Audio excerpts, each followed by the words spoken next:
Hello everyone, and we are live. Today we're taking a little bit of a break from playing through Alpha Protocol to play a little bit of World End Economica. We might actually make it through an entire game. I'm not sure how long this is. Given that it's an episode 1 type of thing, there's a good chance that we'll finish out at least one path. So let's see how that goes. And, alright. I've never played through this before, so we're kind of going into this completely blind. So hopefully it goes well.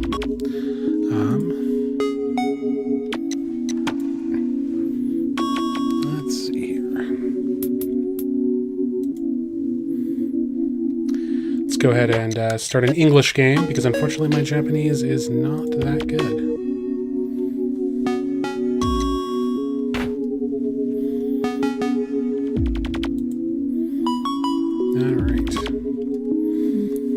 Past people really believed that there was a doorway to an alternate world on the dark side of the moon. This dark side could not be seen from Earth, and it was only a few decades ago that images were successfully taken of it. As Earth had only been visited, mapped, and divested of all its mysteries and secrets, as Earth had been visited and mapped, it was made painfully clear that there were no rabbits on the moon, no traces of aliens, and certainly no pieces of portals to alternate worlds. The rabbits thing is a uniquely Japanese thing.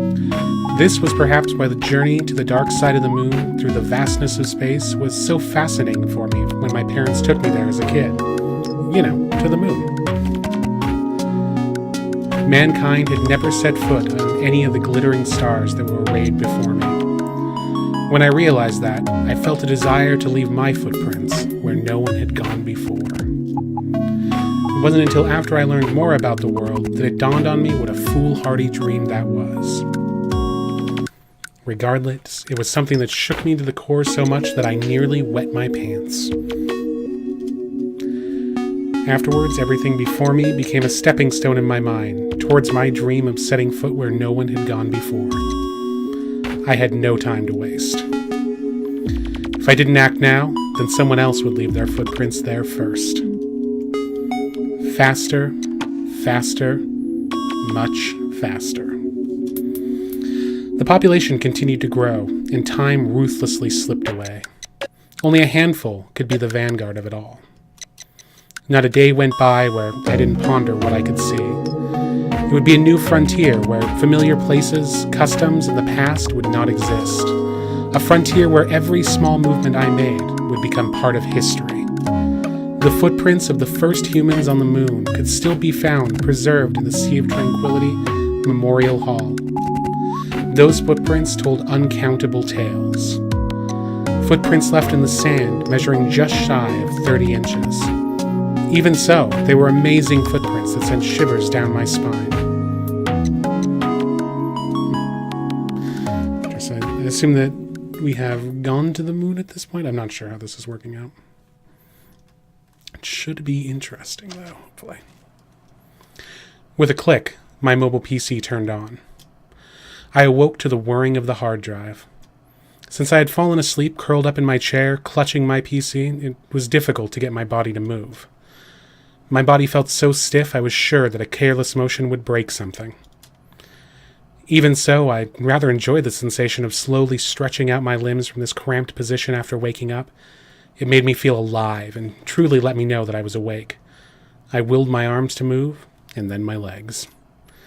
Although hardly efficient, this was how I chose to do things, and was what happened when I woke up every morning.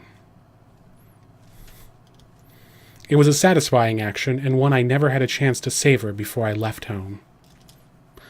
On top of the table, I had left my rather crude diode lamp on, and a coarse layer of fat had formed on the surface of the leftover coffee in my dirty cup. Beside my cup was a half-eaten chocolate bar, which I reached for and crammed into my mouth. Nom nom nom nom nom. I swallowed the unpleasantly sweet chunk as the PC finished booting up.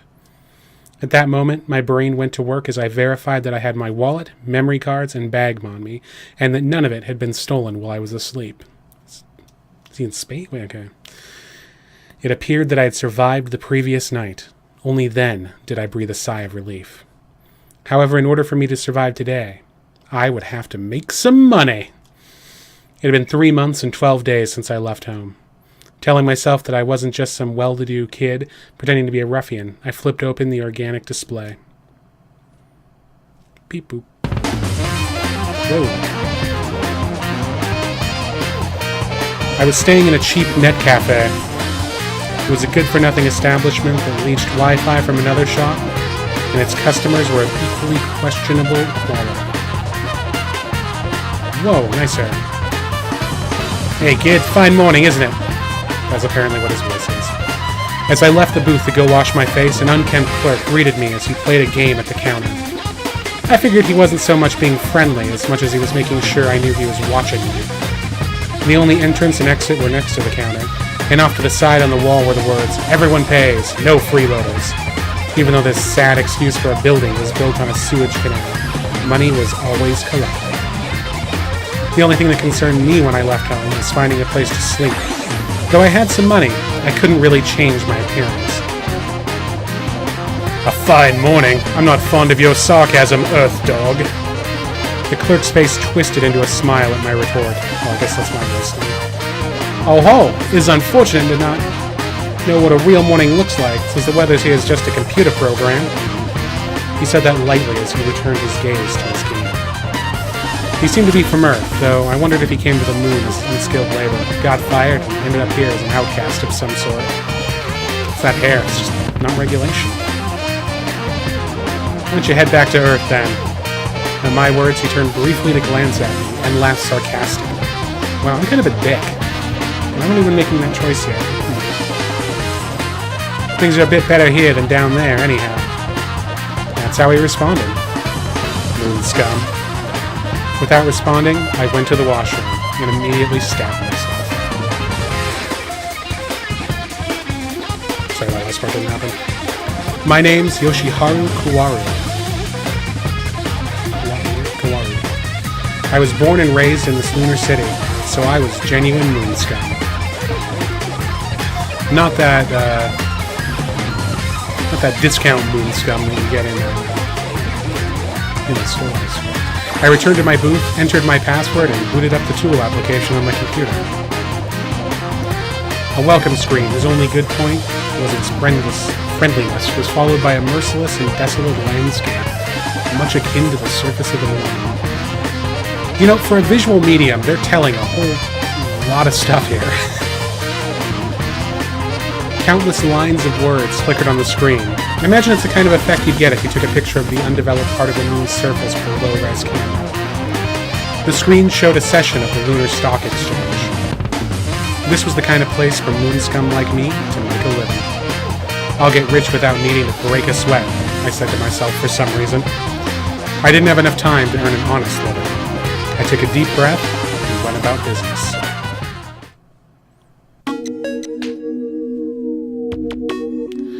Downward revision for the first fiscal quarter of CK Bio. Possibility of an investigation into Emerald Industries over suspicions of collusion regarding inflation. The board of directors of the Lunar Central Bank. With one eye on that stream of news, I focused on managing 220 stocks, picking up those with large price fluctuations. For instance, if one stock had moved 10% on the previous day, and another had moved 1%, there was probably a high chance that the stock that moved 10% could move by 1% today. I would trade it on that notion alone. So penny stocks. Soon. Putting into consideration the mood of the market based on the news, I would buy stocks with large fluctuations within the turbulent up and down movement of the price. I could extract some profit, which is what I occupied myself with between 9 a.m. and 5 p.m. lunar time. Between these hours, the only things that went into my mouth were food that I could eat one-handed and drinks. To be honest, I'd be so engrossed in trading that breaks were uncommon. Even if I had free time to take a break, I'd rather use it to look at my screen to grasp price fluctuations and do some trades. Man, he is driven. After all, a difference of a few minutes when making the call to buy or sell could easily mean the difference between gaining or losing 1 or 2%. My war chest was 72,000 mools. Mools. Okay.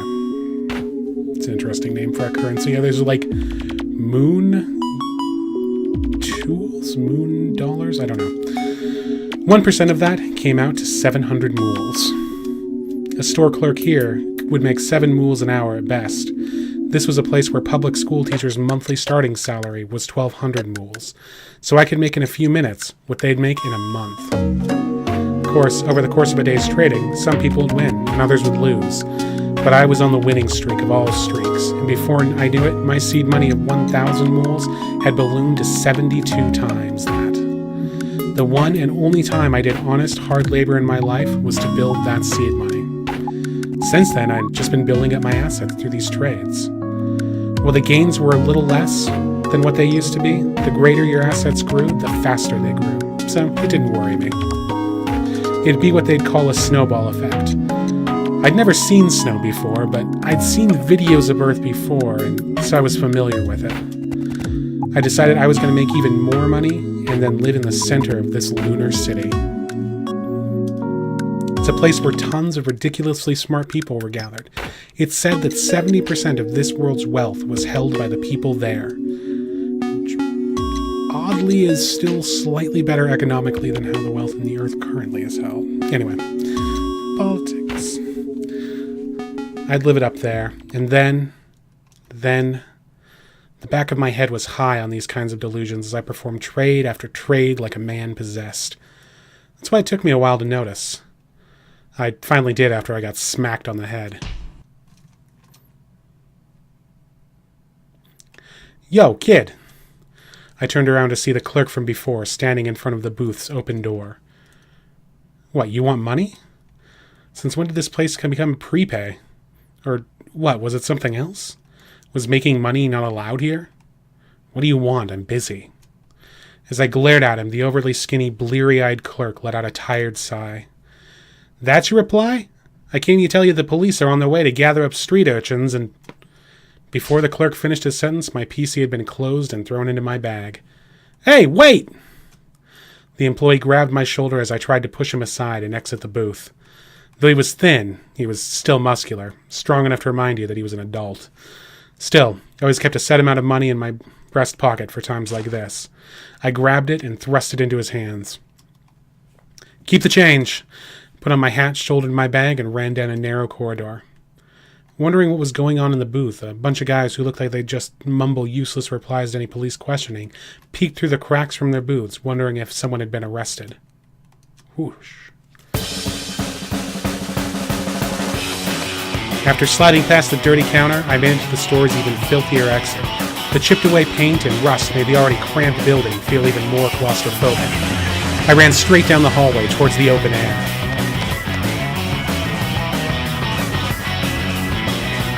There were stairs if I had turned left at the end of the hall, but I never had any plans to use them in the first place.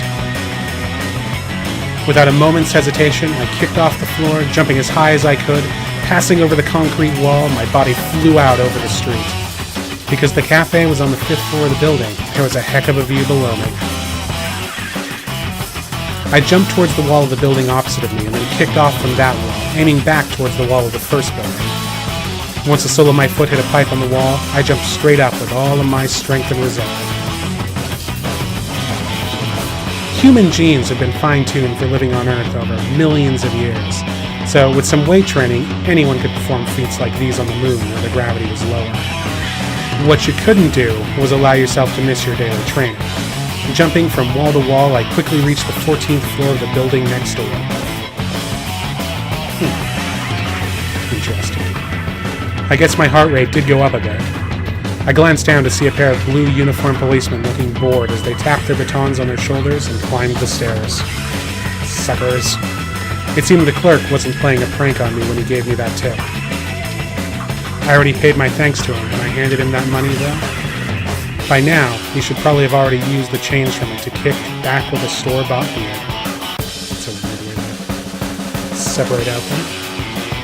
For a moment, I opened up my bag in the hallway and flipped open my PC screen. I'd run off in the middle of the trade, so my position hadn't changed. I should be able to get at least a weak wireless connection out of here. If I were lucky, prices would have risen and I'd be home free, but usually at times like this, figures. After hanging my head in disappointment, I closed out my losing positions and called it a day. Darn the fuzz.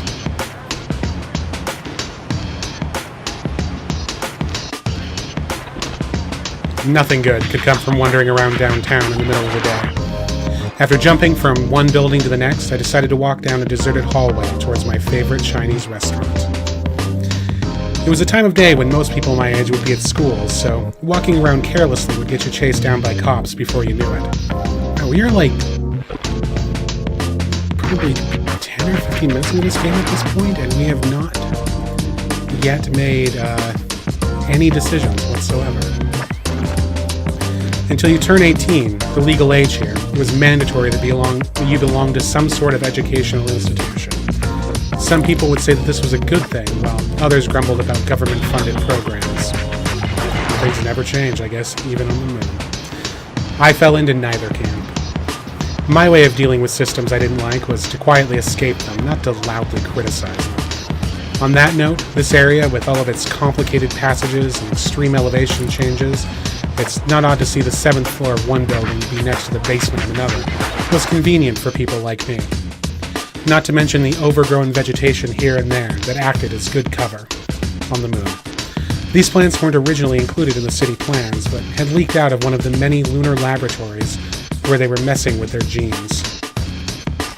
Supposedly, genes had tons of factors that expressed themselves differently depending on the environment, so a lot of plants and animals started acting strangely as soon as they were brought to the moon. There were even people saying that life forms on Earth could have originated from outer space and been brought to Earth via the moon. Some of these plants grew so well in the moon's inorganic matter that you might wonder if they'd been around here for 1 million years. Of course, it wasn't as if these plants were free from the laws of physics. Nitrogen and other nutrients for them were often brought over from Earth. Does that just be biology? It's not really a lot of physics, is it? So I hadn't heard about any worries that the surface of the moon would be taken over by the greenery. This applied to more than just plants.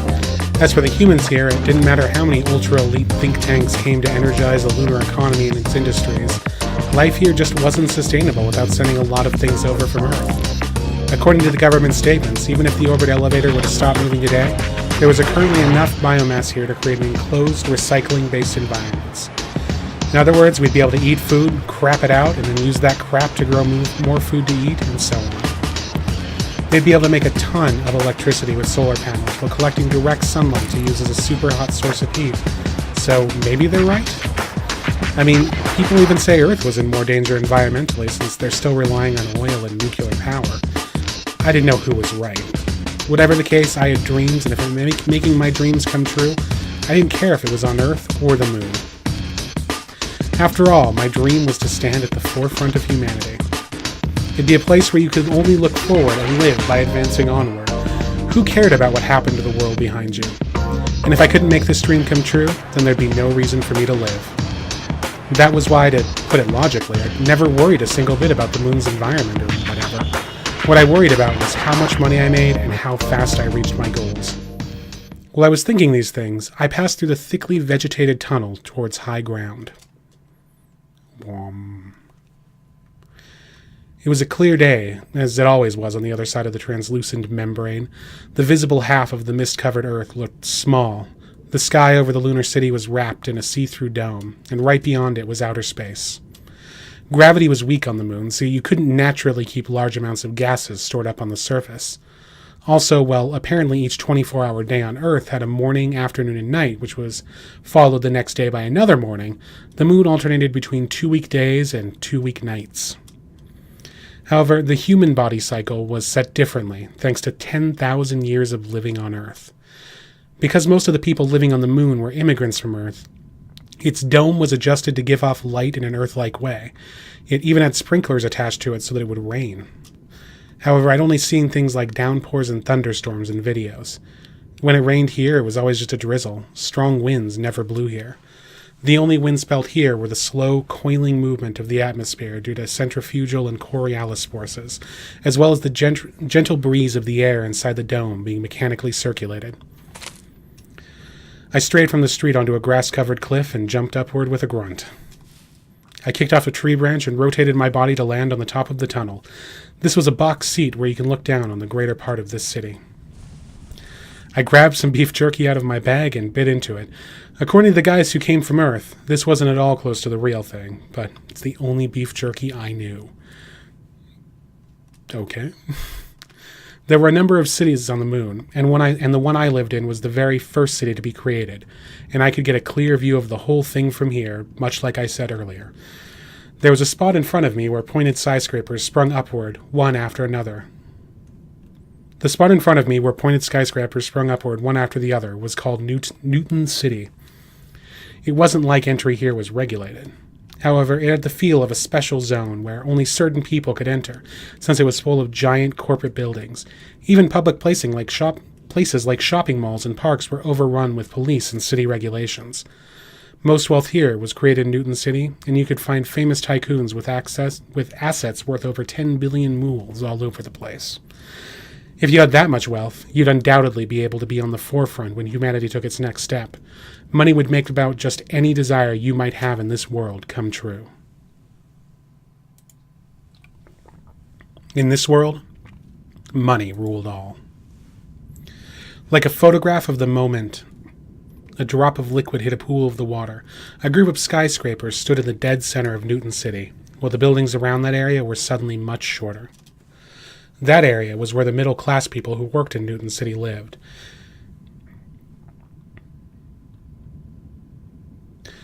That area was where middle-class people who worked in Newton City lived in was called Green City or the Wipeout. That is weird grammar. It was a place full of people who loved words like high society and refinement, the kind of people who claimed to care about grace and harmony, but were really full of nothing but pride and obsessions with upward mobility. Whenever I went there, I felt sick, seeing the sterilized rows of small, nicely manicured lawns and white-walled buildings. Jesus, this game goes on. There wasn't a single piece of garbage on the streets, and the only plants around were domesticated trees on the roadside. After that, the buildings in the area around Green City got taller again. But it was a complete jumble there. There, power lines dangled messily onto the streets, and vulgar neon signs lit the area, painting the whole place with a feel of squalor. The area was called the outer sections, and while technically they'd all been numbered from 1 to 8, there was no real point.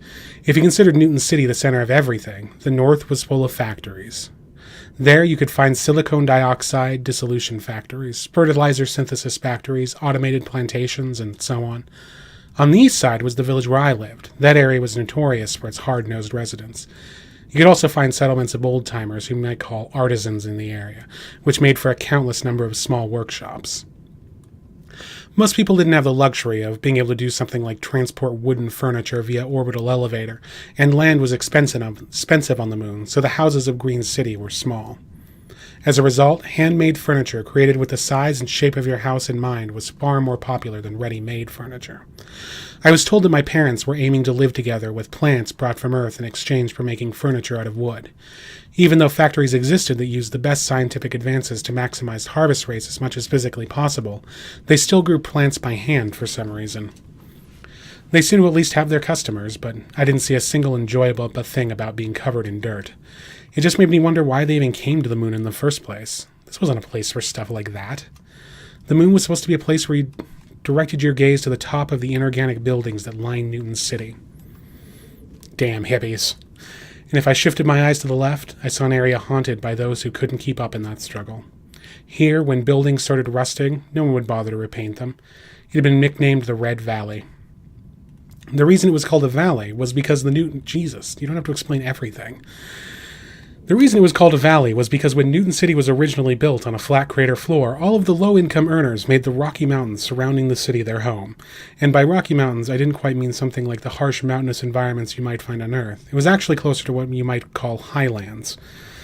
As a result, the rock was chipped away to increase surface area like a river eroding hills, and many structures could be built in a tight area by terracing the slopes. Furthermore, more space was secured by digging caves into the rocky stretches. It was clearly evident that doing this over and over made for a mess of a city. Not much more than a decade had passed since the city's establishment, and it had already become such a devilish haunt that you wouldn't blame the local government if they just threw up their hands and gave up. As for me, I liked the Red Valley with its level of squalor. While it was true that the people living there could be called outcasts and failures, the place was irresponsible in a good way, and that put me at ease. Of course, I had no intentions of becoming the 20% that lived there. And finally, the area around where I was right now was called the 6th Outer Section. It was not as degenerate as the Red Valley, but was not quite as productive as the east side of town. This area didn't even have a nickname yet, and its lackadaisical aspects oozed out at every turn. While the buildings were dirty and worn out, it was dotted with small companies who dreamed of Newton City and the occasional decent-looking house, so it wasn't the worst place to live. Wubble wubble. I stood up and hopped back down to the street and jogged off. The road was paved with neatly shaved limestone rocks. It was chipped and cracked here and there, but no one ever tried to patch it. The rough dirt of the moon had piled up in its recesses. Waterways were occasionally visible, and in them you could see clear running water, as well as fish swimming. While hydrogen was available on the moon, there was no water, so once hydrogen had been resynthesized into water, it was made sure that every drop remained circulating within the dome. The waterway's final destination was the giant water processing plant under Newton City. In other words, everything was designed to gather in the center of the mortar-shaped city, whether it's people, water, or wealth. From there, everything was disseminated outward. Trickled down. After crossing the intricate waterways and bridges, I passed through a narrow alleyway and reached my destination. It was called the Lunar Chinese Restaurant, and it only took us about 10 minutes to get here. 10 minutes of explanation. It's run by a Chinese husband and wife with a strong spirit of enterprise who emigrated to the moon. I could sit down here from early afternoon to whenever and they wouldn't say a word. However, the elderly wife's health had been fading recently, and the woman who sometimes worked at the restaurant in their place was a bit of a pain. Well, I prayed that she wouldn't be there today. It was in vain, especially on an unlucky day already full of policemen and stock losses. As I opened the frosted glass door, the woman watching the television placed near the ceiling with her head resting in her arms, propped up on the counter, lowered her glance listlessly. While I was overcome with the urge to shut the door and go to another store, the woman raised her voice before I got the chance. What's the voice for this one? Table for one? The kitchen was run by the silent, stubborn, elderly husband of the family, so he never showed any signs of affection. Of course, no reply came from the kitchen. Even so, it was too late to leave. So I entered the store with a heavy gait and set up camp in a corner seat. While mountains of hydrocarbons sat at the moon's poles, they still couldn't be used for luxuries such as making plastic. As a result, most of the store's equipment was made from either wood or iron. Both could be gathered on the moon and were easily decomposable by microbes when thrown away. An iron cup was placed with a clang on my tattered wooden table, which was no doubt found in a dump somewhere. The woman, beaming, then poured me water from high up. The water seemed like it should splash out, but it all stayed in the now perfectly filled cup.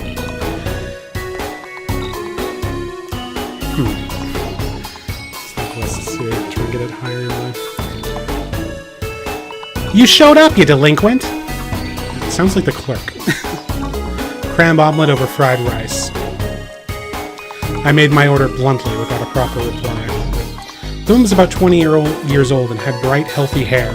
She had been working here for a while and seemed to know a lot of the customers, so she probably lived in the area. One crab fried! Let's try that as a voice.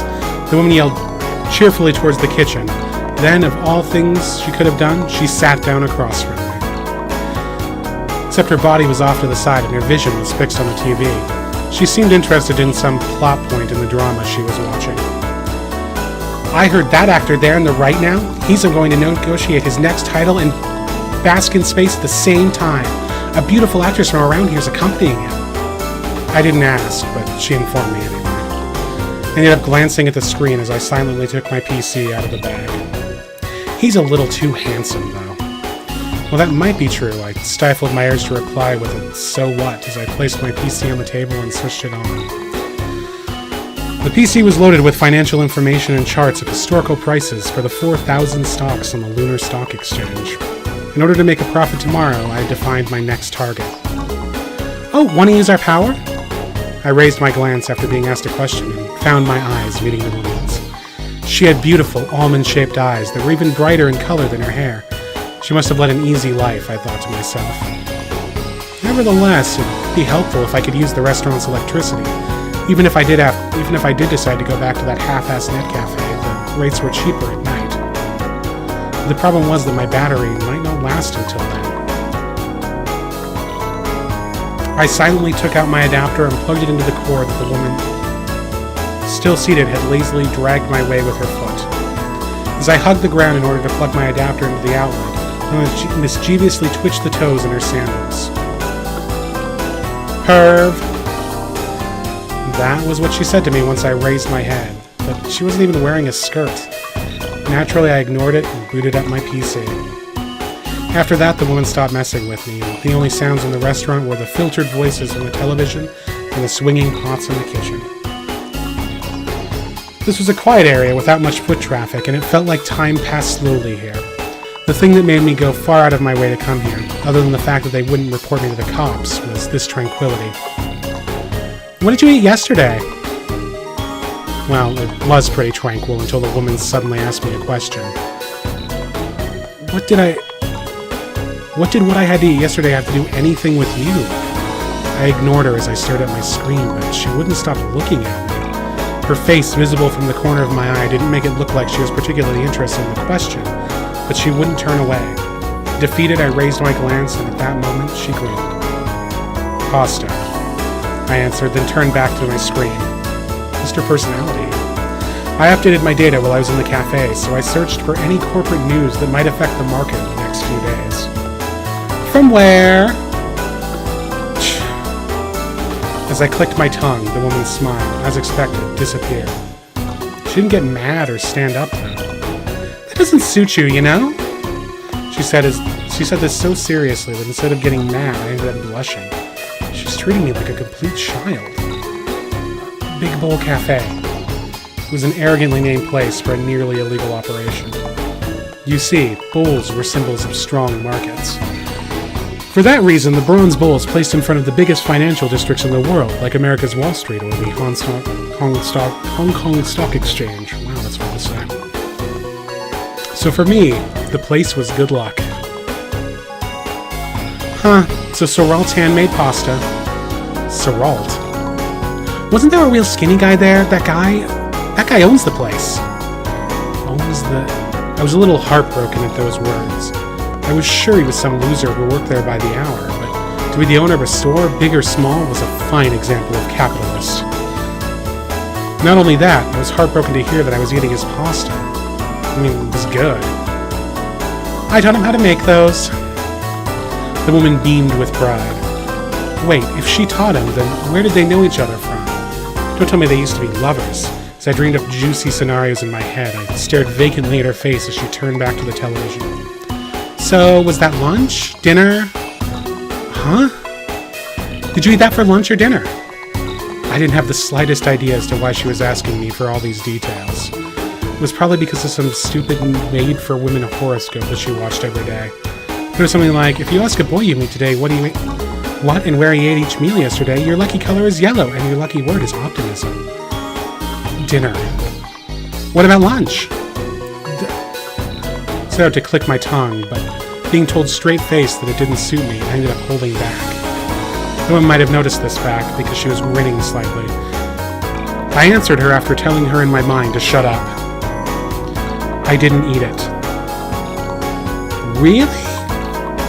This time, I didn't keep myself from clicking my tongue or from getting angry from that matter. Why she wanted to know things in such detail completely baffled me. And what do you care? Right as I turned her question around on her, a plate of fried rice hit the counter with a thud. The woman stood and brought the plate over.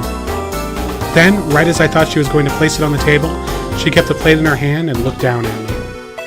You really didn't eat anything for lunch?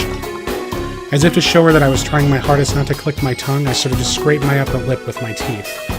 No, I didn't. I don't eat lunch on weekdays. What about today? Ugh. Today is the exception since I was driven out of the cafe at a weird time. So what? Anyways, give me my food. You're just holding there. Eating a proper lunch was something special to me since I usually only eat on Sundays when the Lunar Stock Exchange was closed. Eating lunch on a weekday was rare. As I glared at the woman, she heaved a small sigh and placed the plate on the table, completely unperturbed. The smell of the sweet and sour sauce whetted my appetite. My interest shifted from the now strangely annoying woman's questions to the food in front of me. You need to eat 3 meals a day. The woman talked while standing and staring at me, digging into the fried rice. And eat a little more neatly. Mind your own business, I muttered mentally as I piled over it. I muttered mentally? Isn't this whole thing mentally? As I piled on mountain of fried rice and crab omelet on my spoon and shoved it all in my mouth. The woman sighed, then returned listlessly to her counterside chair. What a cryptic, stupid woman. I focused on my food, stuffing my stomach with such vigor that I barely had time to even sigh.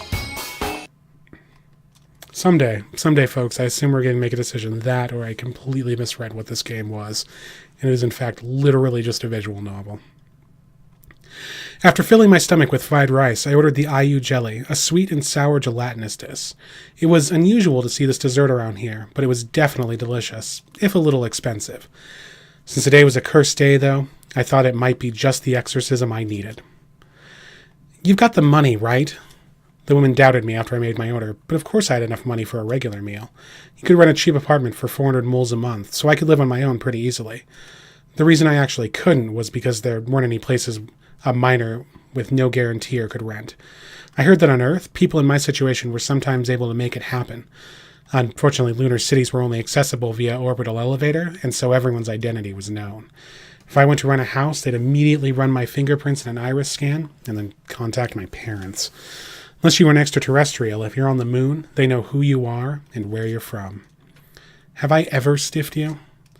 Just because you paid in the past doesn't mean you're sure to pay next time. Anyway, you ran away from home, right? You need to take better care of your money. I felt a strange sense of comfort in the fact that her lecture wasn't about my running away itself, and overall I agreed with the idea that people should take care of their money. You don't have to tell me that. Oh, really? The woman shrugged, then carried the ayu jelly from the counter where it just appeared. It was hard to argue with her since I was, in fact, wasting money here, but I was confident that I had more money than anyone else my age. What's more, I'd never gone on a wild spending spree before. The magic of compound interest made the world go round. If 1 mole today turned into 10 in a year, then 3 years after that it'd be 10,000. Compare that to with what my dad would make his entire life, earning roughly the same amount every month from sweating in the fields to grow vegetables. In 5 years, there'd be no way I'd be in a lame restaurant like this. That woman might be making fun of me now, but I'll bet I'd eventually be wearing a stylish suit and living in a high-rise apartment in Newton City, and of course, I was not going to stop there. That wasn't where my dream ended. It was where it began. If you're some rich actor, you might be able to bask in space on the opposite side of the moon with some beautiful woman by your side. But if you're one of the wealthiest here in this lunar city, you could go even further. You can make all the emotions and desires you feel when you look up at space come true. I ate the sweet and sour clump of ayu jelly, and as I looked at the screen to choose the tree that would grow money, I was immersed in a familiar daydream. This place was the forefront of humanity, a golden city of wealth and prosperity.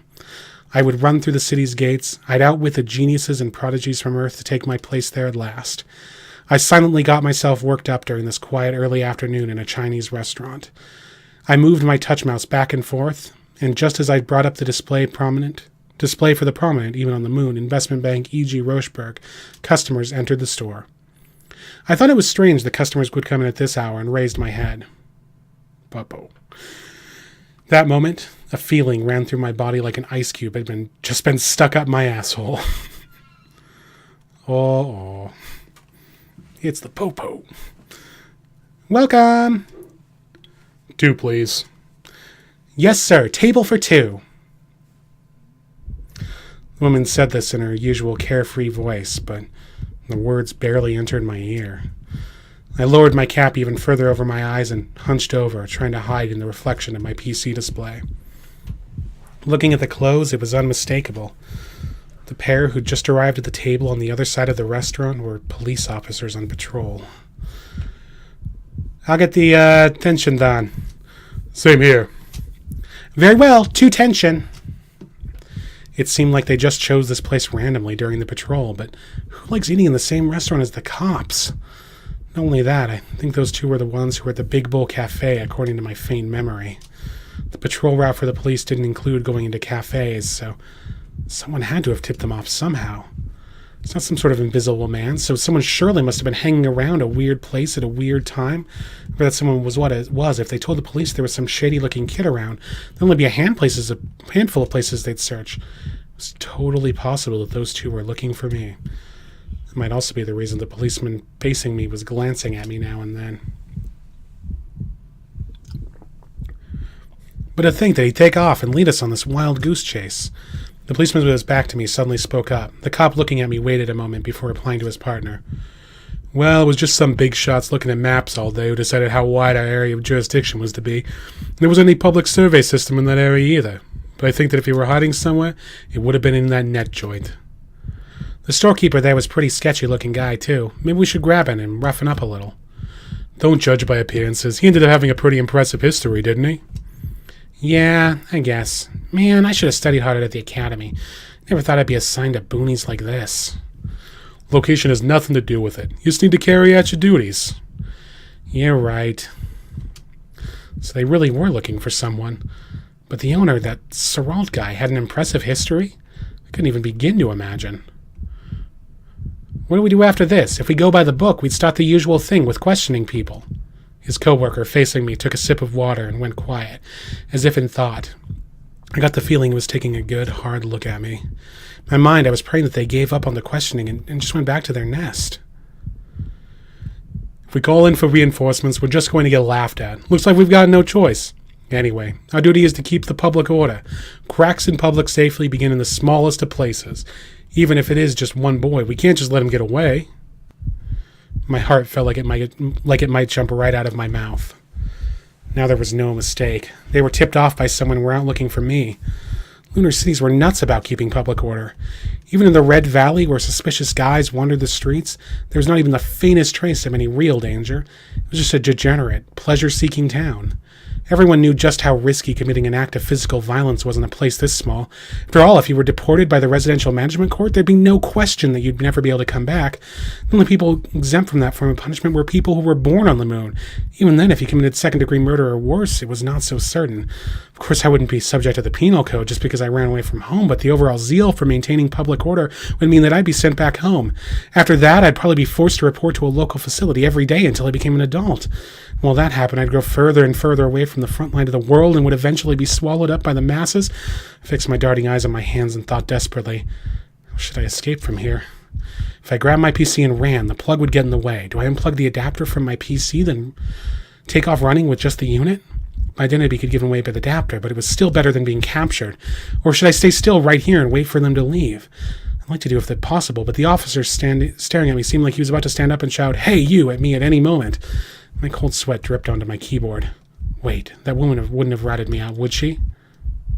As I thought of this possibility, I was tortured by a desperate rage, but suddenly a shadow appeared on the table. It was that woman. More water? She poured me a refill. I cursed her in my heart, wishing that she wouldn't draw their attention towards me at a time like this, and my florid face was totally flushed. But a piece of paper with words written on it was attached to the side of the cup she clunked down on the table. Get ready. I nearly raised my head, but the woman quickly left my table before I could make the mistake. I set my computer to mute and shut it down so that they didn't notice that my OS was no longer running. I'll give up on the adapter. I quietly pulled the cord out of my main unit and confirmed the location of my bag. I already used the money I always kept in my jacket pocket at the cafe, so I'll use what I had in my back pocket. There was a line in an old Earth Mafia movie that I saw at home that said a $10 bill kept in your clothes was a business card to God. It certainly kept you well prepared. I quietly placed a 10 bill by my hand, perked up my ears, and waited for the right timing. The policeman had been staring at me non-stop. He was definitely suspicious of me. With a clang, the policeman started to get up. Tension up! At the very moment the tension gun was placed on the counter loudly. What's wrong? The cop called out to his partner, who was now halfway out of his seat. Is it the guy behind me? Right after he said this, the woman's voice rang energetically throughout the room. Thanks for waiting. Here's your tension done. Oh, yeah. The one with his back turned to me turned his attention back to the food. The other one was looking at me, but because the woman was standing next to the corner seat, he was stuck in his seat and couldn't get out. Now was the moment. It was my only chance. Payments on the table. I said this as quietly as possible, and then left the 10 bill on the table. Hey, you, wait! The officer clearly told me to stop, but I just gave him a sideways glance as I walked quickly towards the exit. It was only a distance of 3 steps, but it felt like forever. The yelling officer attempted to chase after me, but with the woman in his way, he couldn't get out. Gah! The shrill scream came from the woman, who lost her balance after being pushed by the officer. She turned to the other officer, still sitting in his chair, and the piping hot tension looked like it was about to spill. Acting out of natural self-defense, the officer caught the bowl in his hands. By that time, I had successfully exited the store. I took off running as if nothing in the world mattered. Where am I? I spoke to myself out loud to make sure that I wasn't in a dream. My throat was dry, though, so it was hard to speak. I cleared my throat a few times and took a deep breath. I hadn't the foggiest how I got here. After I left that store, I ran for my life towards the narrowest street I could find. I thought the police would be right behind me if I looked back, so I did nothing but run forward, not looking back a single time.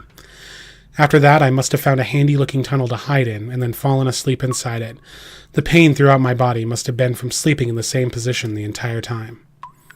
Is this a sewer? In general, any place made out of the moon's unique limestone was a public facility.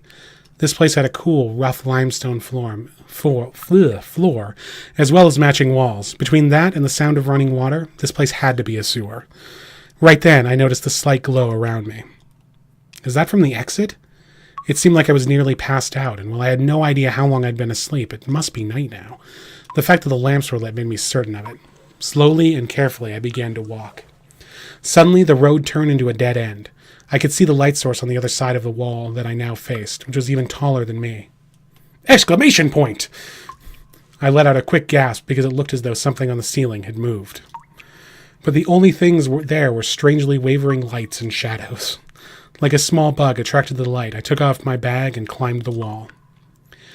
Then, when I saw it was on the other side of the wall, I let out a much bigger gasp. Holy!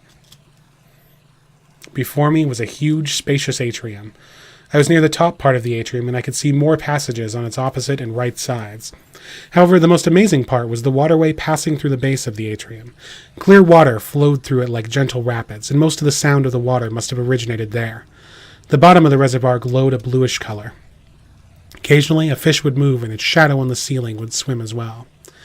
As I gazed at this scene, amazed that a place like this existed on the moon, I suddenly heard a rustling sound behind me. Triple exclamation point! As I turned back in surprise, I forgot that I was balancing on the top of a wall. I immediately lost my balance and fell on my butt. Ow!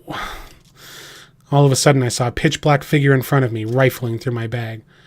Hey, what are you doing? Not only had my life's wages and labor gone into that PC, but it also carried the 1 billion mole dream that I knew I was going to make a reality.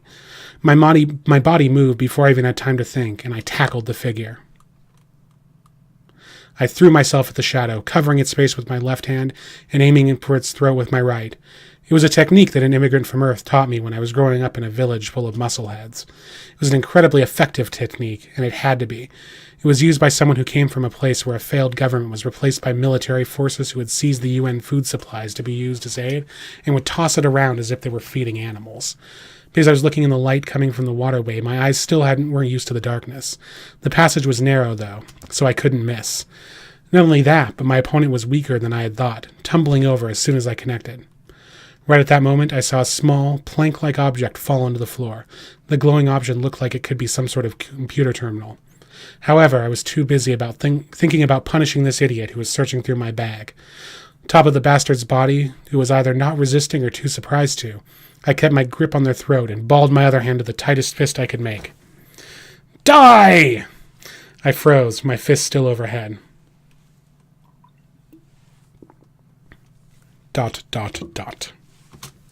I raised my fist and was about to drop an iron hammer of fury. I began to speak. A woman? Right then, my vision went dark. I only realized that I'd been punched in the nose after I was woken up by being shoved on the chest into the side wall of the passage. Hitting me out of nowhere? What's wrong with you? The pitch-black shadow, or rather, the pitch-black woman, began to speak. Black hair, black eyes, black clothes, black skirt, and black shoes. Her ankles, peeking out from the hem of her skirt, were black too. Even her stockings were black. Dressed in black from top to bottom, her white face seemed to float in the darkness. She stared at me with her thin, black eyes as if she was staring at a bug. My head was seething, both from the shock of being punched and my anger at the outrageous situation. What the hell? You're the one who was going through my bag. What's wrong with you? That's not true. What would you do if this broke? The girl looked around, then, while sitting, she reached out her arms and grabbed the plank-like device that fell earlier. She brushed away the dirt and began to use it, probably to see if it still worked. But anyway, what kind of mentality would lead someone to verbally attack me after hitting me? This is why I hated women. Just doing this because I was asked to. Why do I have to be subjected to this? She seemed to mutter to herself. Disheveled from the fall, she gathered her long black hair into a bundle of darkness in one hand and straightened it, neatly in an instant. It looked like a cable harness. Found him! Hurry up and get in here. I'm in the side passage at the top level. Still seated, the girl began to talk. That thing might also work as a communication device. Who in the world is she? Was she searching for me, or was she interested in what I was carrying? If that were the case, then I wouldn't hold back. Thankfully, I was in a dark, deserted, and hard-to-see place. I might have lost a fight just now, but if I went out with all my strength, I knew I could win. Whoa. Okay, this is getting a little weird.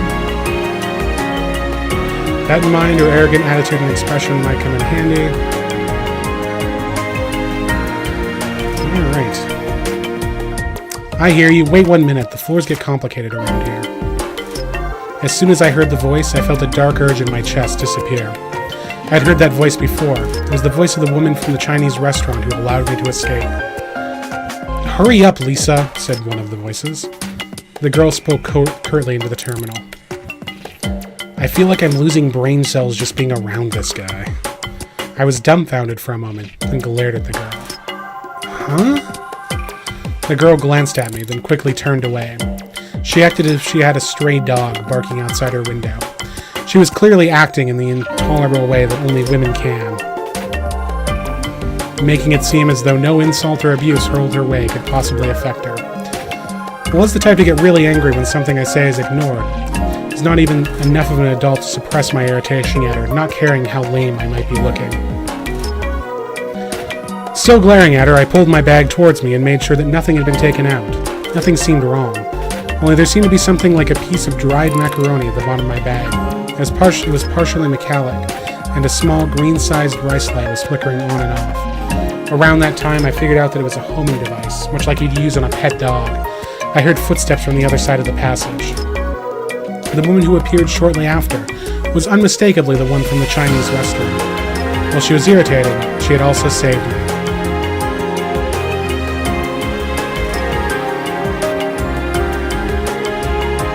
So this was Lisa.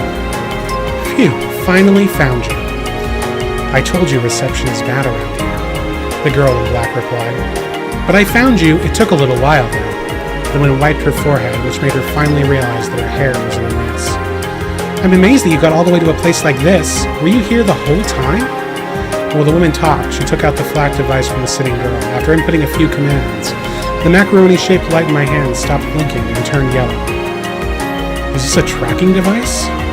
Not answering the woman's question, I asked one back. Yep, put it in there while you were bending over to plug your adapter in. You were busy being charmed by my legs. It was easy to do. I wasn't charmed by anything. I shot back. This only caused the seated black-clad girl to shoot me a disdainful look over her shoulder.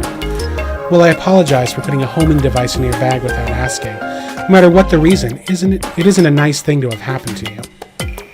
Her easily offered apology left me no room to complain. Only there was no way that someone who put a tracking device in someone else's bag could be an upstanding person. Considering this, I started to feel like her saving me at the restaurant might have been due to some ulterior motive. In any case, I was in the back corner of a deserted sewer. What I had just thought of doing in my rage to the annoying girl in black might now be done to me. You see, geniuses and the rich were gathered in the lunar cities, and most of them could be called extremely talented. However, they often said that the line between brilliance and madness was paper thin.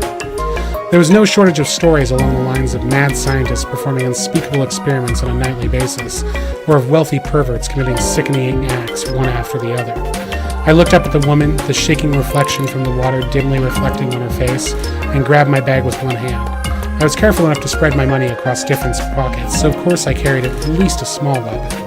But regardless of gender, the woman over there was taller than me. Gravity was weak on the moon, so if you thought about it as a simple action-reaction, there wasn't much difference here between a man and a woman's punches and kicks. In that case, it came down to either wrestling or stiffening your body in one place and slamming into your opponent, while conserving as much physical energy as possible. That was where the length of your limbs made a difference. Not only that, but there was someone right next to me who most certainly wasn't on my side. I recalled the atrium I had just looked into. With my leg strength, couldn't I jump over the wall? All the way over to the other side? Or if I made sure to land in the water, wouldn't I be okay? While my mind was whirring through the possibilities, I gulped and said the following. Why are you doing this? Is there saving me a trap? I wasn't sure I could say that much. Before I could make a decision, the woman spoke first. The woman smiled as if she was stumped and bent her head to the side. She then continued. For fun? My back stiffened with a shudder and the feeling that I was going to be killed. You've got to be kidding me. I still had dreams, and I just barely got into the starting line. I stood up and suddenly put all my strength into my thigh muscles. She spoke right as my body began to fly up. But, I mean, you wouldn't want to get falsely arrested, right? Unable to drain all the strength in my thighs, my body floated as I hopped lightly backwards. With a slow, gentle trajectory, my back tapped against the wall. Wait, wrongly arrested? That's right, those two officers were chasing after a boy, aged 15 to 70, height around 160 centimeters, slender, black hair, black eyes, Asian features, wearing a black backpack. But isn't that him? The girl in black replied to this description. That's what I thought too, but after talking to them some more, I realized that it was someone else. I was slightly confused. When did I ask that? I've really known for a long time that I was a runaway. I'd been going in and out of that restaurant for a while, and I'd met her a number of times. Running away from home as a minor was technically against the law. It was not something you'd be punished for, and I missed whatever that was. That's why the woman's words didn't make sense to me. Confused and with my back still against the wall, I heard the woman let out a small sigh and continue to talk. Those two officers weren't looking for just some runaway kid. They were after a thief. Thief? That's right, but well, considering his MO and the circumstances, I could see how someone like you could be suspect. Hearing this, I was reminded of how persistent the woman was when it came to the most random things. And that's why you wouldn't stop asking about whether or not I had lunch. Exactly. The other day, someone had stiffed a nearby restaurant on the bill. According to eyewitnesses, the suspect looked just like you as usual, but, well, I didn't think that someone who would order IU jelly with a carefree, satisfied expression on his face right after gobbling up a crab-fried rice would do something like that, you know? The woman giggled as she said this. Slightly miffed, I glared back at her. I wouldn't do something dirty like that over something like 10 rules.